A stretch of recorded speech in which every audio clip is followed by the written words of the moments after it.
선거는 이기면 좋고 지면 나쁜 거지만 몇몇 지역구만큼은 졌을 때 진짜 아픈 곳들이 생길 겁니다. 당 대표도 그렇고 특정 정치인도 그럴 텐데요. 천성철 차장과 함께 그것을 하나씩 좀 짚어보겠습니다. 먼저 어느 지역이 좀 떠오르시는지 여기 좀 볼까요? 정치 1번지라고 불릴 수 있는 종로가 아무래도 가장 큰 상징성이 있을 것으로 보입니다. 여야 네. 모두 가장 중요한 지역으로 꼽고 있고요. 네. 대구 수성갑도 마찬가지로 여야가 사활을 걸고 있는 지역이기 때문에 눈여겨볼 만한 지역구가 되겠습니다. 지금 이제 두 곳의 네 후보의 모습을 보여드리는데 공통점은 다 이번 선거에 승리하면 내년 대통령 선거에 도전할 사람들 그렇게 좀 간추릴 수 있겠네요. 그렇습니다. 자, 그러면 종로부터 볼까요? 오세훈, 정세균, 박빙으로 알려져 있었습니다만 지금 현재 어떤지 좀 숫자를 먼저 봤으면 좋겠네요. 7일 이후에는 여론조사 결과가 발표가 안 되고 있기 때문에 네. 지난 7일 이후에 여론이 어떻게 변화했는지는 알 수 없습니다만 네. 가장 최근에 나왔던 여론조사 결과를 바탕으로 봤을 땐 네. 43.8 대 36.5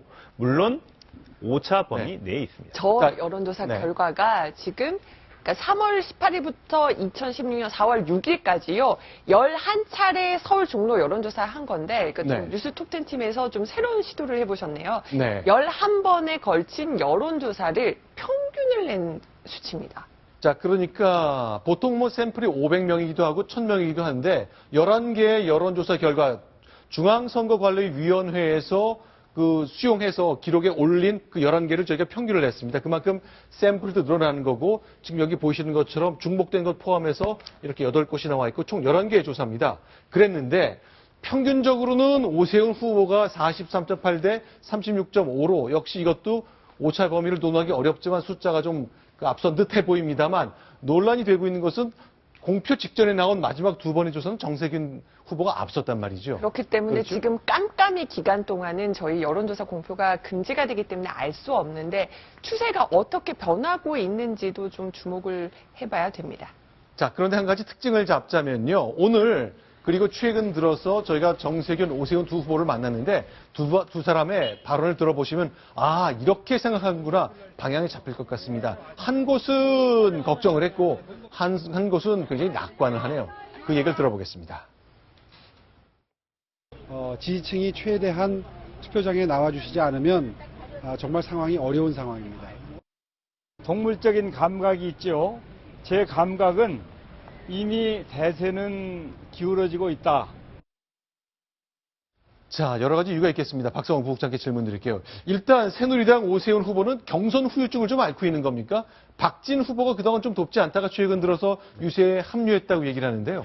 네, 막판에 이제 지금 박진 네. 후보가 돕고 있는데 네. 사실은 경선 후유증도 후유증이고 네. 전반적으로 당내에서 공천 갈등으로 비롯된 네. 그 서울 지역에서도 전통적 지지층들이 네. 어떤 투표 의사를 보이지 않으면서 네. 어떤 그 열기가 뜨지 않는 이런 데서 상당히 오세훈 캠프 측은 지금 상당히 쉽지 않은 선거다 네. 이런 데서 비상이 걸려 있는 상황인데요. 네. 아마 그 박진 전 의원으로서는 예. 오세훈 후보를 반드시 당선시켜서 네. 비록 본인의 앞길을 가로막는 이번에 경쟁으로서 네. 본인에게 상처를 줬지만 어쨌든 본선을 당선시켜서 다음에 차기 대선 주자로 열심히 띄워서 네. 대선 주자로 내보내야 네. 본인이 재보선에서 네. 2년 뒤 본인이 재보선에서 종로를 다시 진입해서 어떤 할 수 있는 기회가 또 트인다 네. 이런 측면도 있는 것 같습니다. 자, 일단 새누리당 경선 후유증도 있고 일단 최근에 아까 앞서 말씀드렸지만 김무성 대표가 이곳 종로에 와서 유세하는 것도 거절했다고 하니까 그만큼 뭔가의 생각과 전략을 갖고 전력을 투구하는 것 같은데 어쨌건 지면 큰일이고 이기면 대선에 도전한다고 볼 수 있습니다. 어제 저 종로에 우리 그 사회부의 배혜림 기자가 갔었는데 네. 그 인터뷰를 이제 배혜림 기자가 따오고 저녁에 저한테 이제 문자가 오기를 오세훈 후보 쪽에서 연락이 왔는데 네. 이 카피 홍보 문구 현수막 문구가 바뀌었다는 거예요. 오늘 저녁에. 아, 문구가 바뀌었다. 어제 저녁에. 네. 그 내용이 그렇습니다. 오세훈이 바꾸겠습니다. 여러분의 한 표가 절실합니다. 한 번만 더 생각해 주십시오. 그래도 오세훈 뿐입니다. 오세훈이 해내겠습니다. 바꾸겠습니다. 이러면서 굉장히 구구절절하게 이 읍소 전략, 엎드리는 전략으로서 한 표를 더 끌어오려는 그런 홍보 전략을 바꿨다고 합니다. 자, 또 다른 곳. 여기도 이기면 대선 후보에 도전하고 지면 굉장히 난감해지는 곳입니다. 대구 얘기죠? 네, 그렇습니다. 대구 수성갑인데요. 네. 네, 김문수 후보와 김부겸 후보입니다. 네. 역시 8개 조사 기관에서 실시한 총 12번의 조사를 단순히 이제 그 평균을 낸 건데요. 네. 단순 평균을 내보니까 수치가 차이가 굉장히 많이 나고 있습니다. 김부겸 네. 후보가 53.6%, 그리고 김문수 후보가 34.3%이기 때문에 차이가 굉장히 많습니다만 네. 역시 단순 참고 자료를 보시면 될 것 같고요. 네. 또한 그 여론조사 공표 기관 내의 여론의 흐름을 사실은 지금 이 수치로는 보여드릴 수가 없기 때문에 네. 과연 내일 어떤 결과가 나올지는 정말 개표를 해봐야 알 것 같습니다. 자, 어쨌건 숫자상으로는 김문수 후보가 많이 뒤지는 것 같은데 그동안은요, 많은 사람들이 이렇게 뒤져도 막상 선거운동 기간 들어가고 그러면 대구 사람들이 새누리당 찍지 않겠느냐라고 얘기하는 분들이 더 이상 이렇게 많이 말하지 않게 됐거든요. 자, 최근에 있었던 대구의 민심하고도 관련이 되는 것 같은데요. 네, 실제로 이제 그래도 대구는 막판에 박근혜 네. 대통령의 어떤 도와줘야 된다. 이런 논리가 먹힐 것이다라는 것을 아직도 새누리당 쪽에서는 네. 기대를 갖고 있습니다만. 네. 글쎄요, 과연 이번에도 그런 그래도 도와주자가 통할지. 네. 어떤 것이 실제 뚜껑을 열어봐야 할 것 같습니다. 이번에는 네. 잘 예측이 안 된다. 특히 다른 김문수 지역뿐만이 아니라 다른 예를 들어서 다른 지역의 이제 친유승민계 의원들 나온 지역도 그렇고 뭔가 유권자들이 막판에 대통령 지지를 향해서 조금은 회복되는 듯하지만 기류가 그러나 이것이 판을 뒤집을 만큼 특히 김문수 후보가 뒤집을 수 있을 만큼 갈 수 있을지 네. 그 부분은 좀 더 지켜봐야 된다. 이런 것이 현재의 얘기인 것 같습니다. 자, 김부겸 후보도요, 지금 이제 마지막, 이렇게 여론조사가 앞서는 걸로 나왔지만, 마지막 순간까지 뛸 걸 다짐하고 있잖아요. 끝없이 악수하고, 손잡고, 웃고, 대화하고, 눈빛 맞추고, 그런 노력 계속되고 있는 것. 정말 대구 선거, 지금 보시는 건 이제 셋째 딸까지 이제 와서 춤추며 이제 아버지를 응원한 모습 볼 수 있습니다. 역시 내일 이맘때쯤이면 이제 출구조사 결과가 나올 테니까 정말 24시간 뒤면 결론이 나올 겁니다.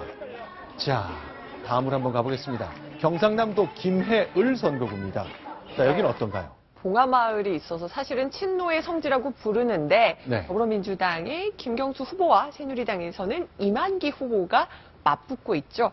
여론조사도 낸 걸 한번 볼까요? 이번에는 이건 5개의 평균치고요. 5개 평균치인데 김경수 후보가 좀 더 앞서는 것으로 많은 여론조사에서 나타났습니다. 자, 지금 이제 3월 15일부터 4월 2일까지, 그러니까 요 기간에 조사한 것은 우리 선거법에 따라 공표해도 좋은데 그것을 5곳을 평균을 저희가 내봤습니다. 어쨌건 이만기 후보보다 김경수 후보가 한 12%포인트 정도 차이가 나는 걸로 나오는데요. 자, 그러나 이런 차이가 있습니다만 좀 선거가 많이 특징이 있는 것 같은데요. 두 사람 과연 어떤 선거 시절의 애로를 얘기하는지 좀 들어봤으면 좋겠습니다. 두 사람 공통점이라면 그동안 무던히도 출마 많이 했다가 출마 많이 했어요. 많이 떨어졌죠. 이만기 후보는 당도 바꿨죠. 16대 한나라당 후보로 마산에서 나왔었는데 떨어졌고 일단은 공천을 받지 못했고 17대는 열린 우리당 후보에 또 마산 후보로 출마했지만 낙선을 했고요. 또 2014년 김해시장에도 도전을 이만기 후보가 하기도 했습니다. 김경수 후보의 경우는 바로 19대 이제 민주통합당에 바로 김해을 후보로 나왔지만 김태우 후보에게 졌고요. 또 경남도지사에 도전하기도 했는데 역시 패배를 했습니다. 자, 그럼 두 사람 얘기를 좀 육성으로 들어볼까요? 나는 왜 그동안 몇 번 떨어졌는지, 나는 왜 이렇게 주목을 못 받고 있는지에 대한 자신의 생각을 밝히고 있습니다. 들어보겠습니다. 제가 노무현 대통령 마지막 비서관이라는 타이틀로 치른 선거는 지난 2012년 총선이었고요. 김해 시민들이 김해 씨를 책임지게 하기가 어렵다고 판단을 해서 제가 낙선을 했다고 봐야 될 것 같고요. 실험 선수, 운동에 대한 편견이 참 많은 것 같습니다. 그렇군요. 운동 선수가 뭐라냐, 운동 선수는 아무것도 못 해야 되고, 근로자시면 근로자만 해야 되고, 그렇게 예, 살아가는 세상은 아니지 않습니까? 알겠습니다. 네. 자, 두 후보다 왜 내가 떨어졌는지, 왜 내가 잘 안 먹히는지 그 답답함을 토로하는데 정말 그동안 노력을 많이 했는데 잘 안 풀려왔거든요. 단 한 번도 당선된 적이 없는 두 후보. 어쨌건 분명한 것은 둘 중에 한 명은 내일 승리합니다. 그래서 본인의 약점을 파악했기 때문에 김경수 후보의 경우는 이번에 19대 총선 때는 공보물에 노무현 전 대통령의 마지막 비서관이라는 점을 강조를 했는데 그런 자신이 노무현 전 대통령 측근이라는 점을 전혀 강조하지 않았고 지역 공약을 대폭 7페이지씩 소개를 하면서 본인이 어떤 나홀로 설 수 있는 정치인임을 강조했고요. 측근인 또 문재인 전 대표도 김경수 후보를 도와주러 연설을 지지 요새로 오지 않았습니다. 아하, 그렇군요. 자, 문재인 전 대표조차 거리 두기를 하고 있는 김경수 후보, 과연 내일 이맘때쯤은 웃을 수 있을까요? 자, 다음 지역 가보겠습니다. 자, 여기 떨어지면, 여기에 이 후보 떨어지면 안철수 대표가 가슴 아프겠다. 바로 관악갑구네요.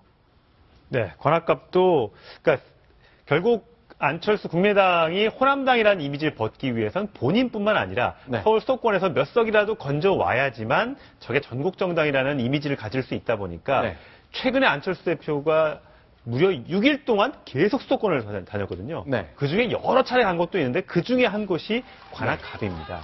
원래 자. 오늘까지 해서 총 4번을 가기로 했는데 네. 결국 오늘은 못 가고 모두 3번이나 가서 김성식 후보의 지원 유세를 펼쳐줬습니다. 자, 지금 보시는 장면이요. 관악갑구 선거 유세인데 유세차 위에 김성식 후보와 안철수 대표가 있군요. 네.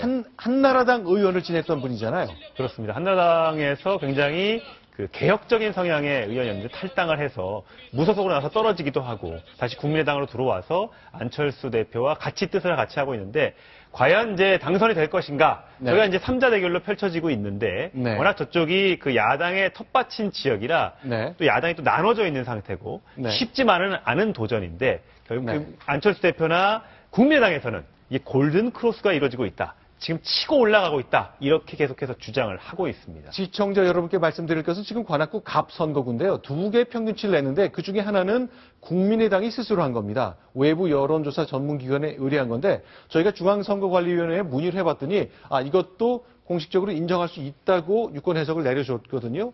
두 개의 평균치를 냈는데 어쨌건 이 정도의 공포를 나타내고 있습니다. 자, 안철수 대표가 유독 공을 들이는 김성식 후보인데 과연 어떻게 될지 역시 김성식 후보 떨어지면 안철수 대표 마음이 좀 무너지게 생겼네요. 자, 이번엔 다음 소식 가보겠습니다. 이렇게 안철수 대표 요새 힘을 부쩍 내고 있는데요. 이 관악갑 어떨지 궁금한데 오늘 있었던 안철수 대표의 마지막 모습도 한번 점검해 보겠습니다. 역시 순위 확인하고 돌아오겠습니다.